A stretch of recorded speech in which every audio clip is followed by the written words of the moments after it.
generations for preservation of the good value it teaches. The festival attracted lots of people from within and outside the country, including a handful of tourists.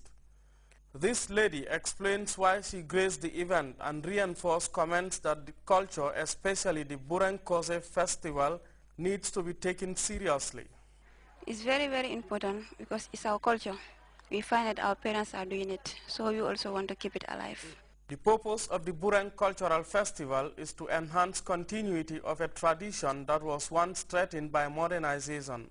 With such a cultural heritage that bodes well for our tourism sector, expectations are that many more communities will support ongoing efforts aimed at reviving the rich cultural endowments that make the Gambia a unique land.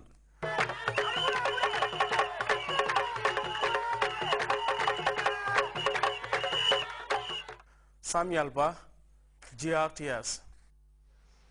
50 adventurers arrived in the Gambia from Europe at the weekend after completing a 3-week voyage.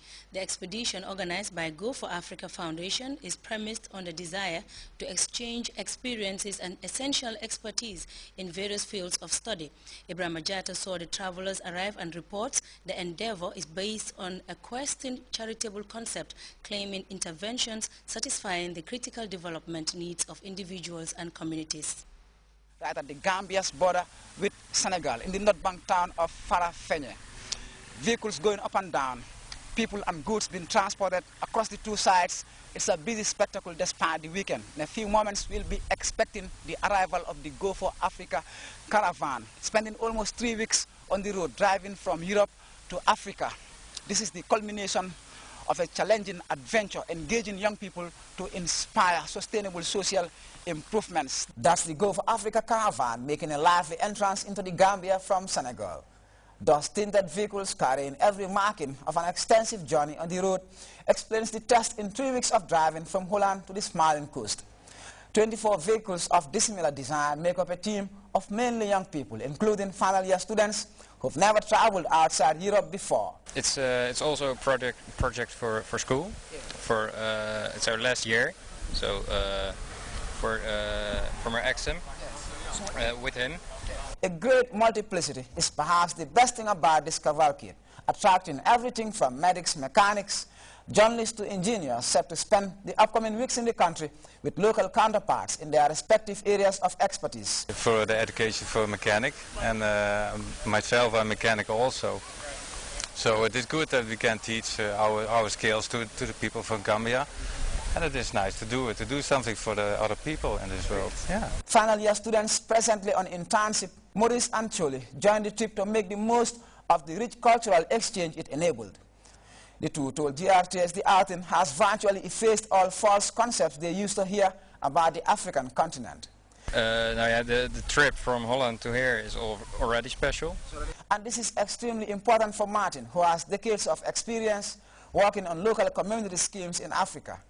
Even importantly, reason is that it's also a big experience for the Dutch students because they come from a country where they take all the luxury for granted.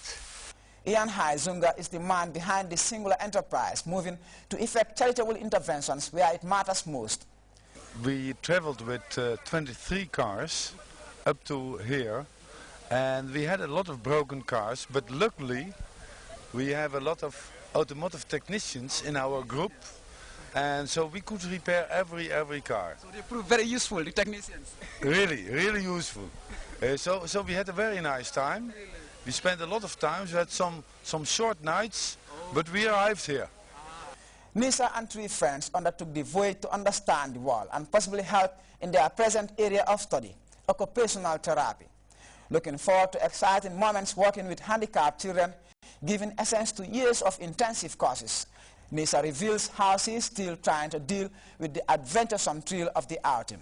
But I am with 2 other girls, and we are going to school, and we get a empty classroom, and we are going to find children with a handicap, and we want to bring them to school. But technical education easily breezes to the fore of the foundation's priorities.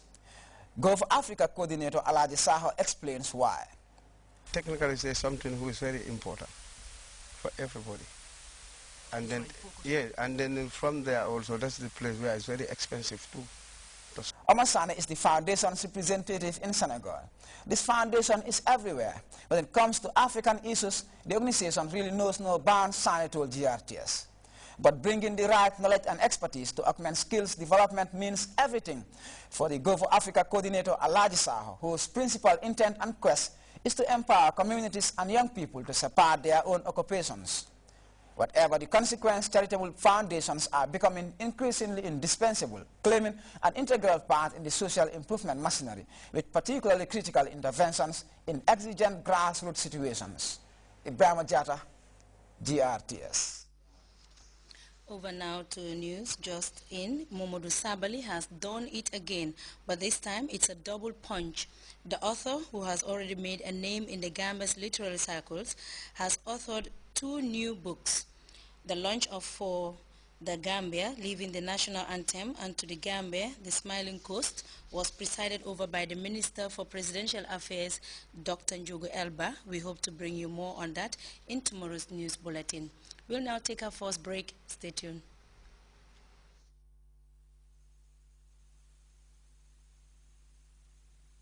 Or 437-8489. We have various branches and implants within the Greater Banjul area and throughout the length and breadth of the country. The branches are Tabokoto, London Corner, Cow Junction, Bakote, Brikama Njambai, Brikama Haulakunda, Bansang, Soma, Farafene, Bara, Basse Highway, Basse Santusu, and Fatoto. All in all, we have 41 branches just for your financial convenience. At FIG, we have 7 mediums through which you can send and receive money worldwide.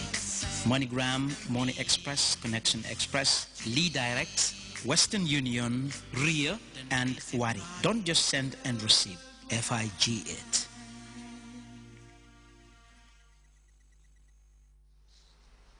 Welcome back. The welfare of students attending Quranic memorization schools in Senegal has been brought to the fore once more, following the death of 9 children in a fire outbreak at the madrasa in Dakar, and clashes in the Kenyan coastal city of Mombasa have left more than 10 people dead. Tensions have been running high in the area in the run-up to the general election. For more on those stories and others, we turn to this African News Roundup. At least in a fire at a Quranic school in the Senegalese capital, Dakar. 40 children were reportedly crammed into one room when the fire started in the Medina neighborhood. The fire broke out at about 11 on Sunday night. The cause was not immediately clear. The incident raises crucial questions about Quranic schools in Senegal. These are often clandestine establishments that take in thousands of children. The children live in poor conditions and are believed to be exploited as beggars. At least 12 people, including 6 policemen, were killed in clashes in Kenya's coastal city of Mombasa on Monday. Police suspect members of the Mombasa Republican Council, a group seeking the secession of the coastal region. The attacks do not appear to have seriously perturbed general elections taking place. 400 officers have been sent to the coastal province to reinforce security.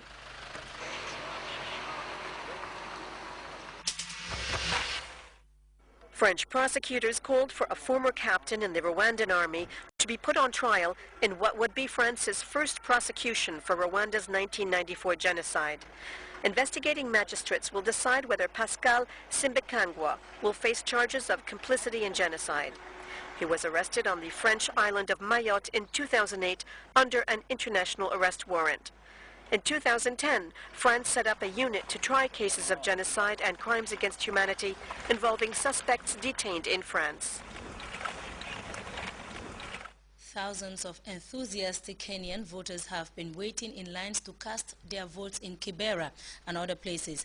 Voting started as early as 6 a.m. and the Electoral Commission says the results should be available within 48 hours. The aftermath of the last poll was marred by violence. Let's look at this report for more on how voting fared. An enormous crowd turned out at the polling station in the shanty town of Kibera at 6 in the morning to vote.